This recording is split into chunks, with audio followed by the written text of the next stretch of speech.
Pressure না, এটা তো অনেক আনন্দের এবং খুবই এক্সাইটেড আমি যে রাজশাহী টিমের হয়ে খেলতে পারছি। আমার কাছে মনে হয় আমরা যেভাবে প্ল্যান করতে চেয়েছিলাম একটা ইয়াং এবং স্পিরিটেড টিম আমরা করতে পেরেছি। না, আমরা আজকে যে টিমটাই করেছি প্রত্যেকটা ডিসিশন আমাদের পুরো সবার হেড কোচ থেকে শুরু করে আমাদের ওনার থেকে শুরু করে সবার মতামতের মাধ্যমে আমরা প্লেয়ারগুলো নিয়েছি। সো সাকলাইনকে নেওয়ার পেছনে আমাদের সবার একটা ভালো ইন্টেনশন ছিল। সো আলহামদুলিল্লাহ ওকে পেয়ে আমরা একটা ফেসবুকে ছবি দিয়েছিলেন যে সবাই গোল করে টিম মিটিং করছিলেন, টিম মিটিংয়ে যাদের যাদের চেয়েছিলেন তাদের কি পেয়েছেন? জি আলহামদুলিল্লাহ, আমাদের যেরকম টার্গেট ছিল অলমোস্ট আমরা পেয়েছি ওই ধরনের প্লেয়ারগুলো। এখন আশা তো থাকবে এই প্লেয়ারগুলো আমরা সবাই মিলে যেন পারফর্ম করতে পারি। মুশফিক রিয়াদ ভাইরা টিম পাচ্ছিলেন না প্রথম নিলামে, শেষ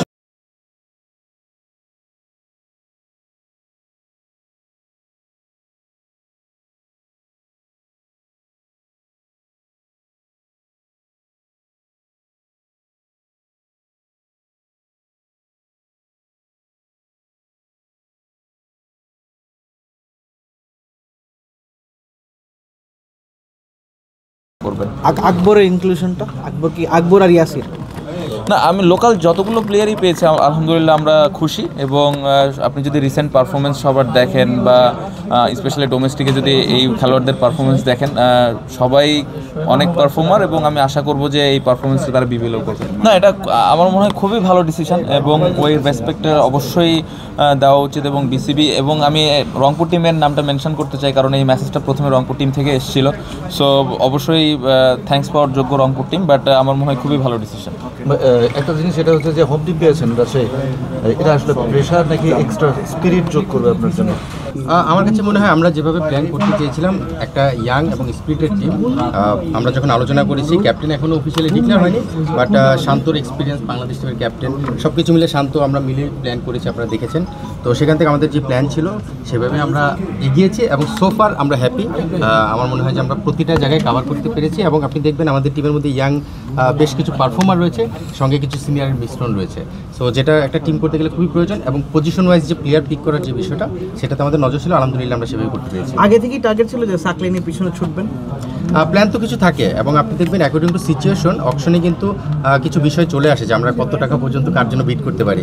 সো নিশ্চিতভাবে সাকলাইন অনেকের লিস্টেই হয়তো ছিলেন, সেই কারণে ওর বেস প্রাইস থেকে বেশ ভালো টাকায় কিন্তু তাকে আমাদের নিতে হয়েছে। সো প্ল্যান তো ছিলই, আরও বেশ কিছু প্লেয়ারও প্ল্যানে ছিল, কিন্তু একটা সময়ে যেহেতু আমাদের ওই যে বাজেটের একটা ব্যাপার থেকে কাকে কত টাকায় যেতে পারবো সেটার সঙ্গে ম্যাচ করে হয়তো আমরা সাকলাইনকে পেয়েছি। আমরা এখানে বিষয়টা হলো এক একজনের এক একটা টিমের স্ট্র্যাটেজি এক এক রকম থাকে। এখন বলতে লজ্জা নেই বা কোনো দ্বিধা নেই যে আমাদের টিমে আপনি জানেন টপ অর্ডার 3 জন ব্যাটসম্যান রয়েছে, শান্ত, তানজিদ, তামিম, ফারহান। সো সেটা স্বাভাবিকভাবে নাইম শেখের দিকে হয়তো আমাদের নজর ছিল না, বাট অন্য ফরমেশনে যারা গিয়েছে তাদের হয়তো নাইম শেখের দিকে নজর ছিল বা লিটনের দিকে নজর ছিল। সো টিম ফরমেশনে যার আসলে জায়গা থেকে তারা প্ল্যান করেছে এবং সেভাবেই তারা বিট করেছে। সো আমার মনে হয় যে টোটালি ইন্ডিভিজুয়াল টিমের উপর ডিপেন্ড করে তারা কীভাবে তাদের প্লেয়ার এবং কম্বিনেশনটা সাজাবে। ফরেনারে কোনো চমক আসছে? আপনারা অনেকগুলো ফরেনার সাইন করিয়েছেন ড্রাফটের আগেই। না, আমরা অনেকগুলো ফরেনার করিনি, আমরা যাই করেছি আপনারা খুব শীঘ্রই জেনে যাবেন। অলরেডি আপনারা জানেন যে আমরা 4 জন অলরেডি লক করেছি। এইটুকু আপনাদের বলতে পারি আমরা যেটাই করব টিমের বেস্ট কম্বিনেশনের জন্য, আমরা নামে না যে আমরা টিম কম্বিনেশনের জন্য যেটা বেস্ট হয় সেটাতে নজর দেওয়ার চেষ্টা করছি। এখানে বাবু ভাই আছেন, নাবিল আছেন, আমরা সবাই মিলে যখন আলোচনা করছি আমরা টিমের পারফরমেন্সে মোর ফোকাস এবং নামের পাশাপাশি সেটা যদি মিলানো যায় আলহামদুলিল্লাহ, তা না হলে আমরা অবশ্যই চমক কিছু থাকবে যেটা টিমের জন্য প্রয়োজন। আমরা দারুণভাবে এনজয় করছি, কারণ হচ্ছে যে রাজশাহী এবং নাবিল আমরা আসলে বাংলাদেশের ক্রিকেটের উন্নয়নের জন্য কাজ করছি। বিশেষ করে হচ্ছে রাজশাহীর লোকাল ক্রিকেট থেকে শুরু করে সমস্ত জায়গায় আমরা একটা ভালো এফোর্ট দিচ্ছি যেন বাংলাদেশের ক্রিকেট সবচাইতে ভালো একটি জায়গায় পৌঁছতে পারে, সেটি নিয়ে আমরা কাজ করছি। সো সেই জায়গা থেকে অবশ্যই আমরা খুব এনজয় করছি। কুমিল্লা, বরিশাল নেই, এবার কি রংপুরের সঙ্গে আপনাদের কি বড় টিম ধরা হবে কিনা? বিগেস্ট টিম আপনার রংপুর? আসলে বিগেস্ট টিম ধরা বা না ধরার ব্যাপারটা এটা ডিপেন্ড করে আপনাদের উপরে। তবে আমরা আশা করছি আমরা একটা খুবই ব্যালেন্সড এবং একটা প্রতিযোগিতামূলক এবং ম্যাচ উইনিং টিম আমরা করতে পেরেছি। আশা করছি সেদিক থেকে আপনারা ধরতেই পারেন যে রাজশাহী ওয়ারিয়র্স এবার ভালো করবে।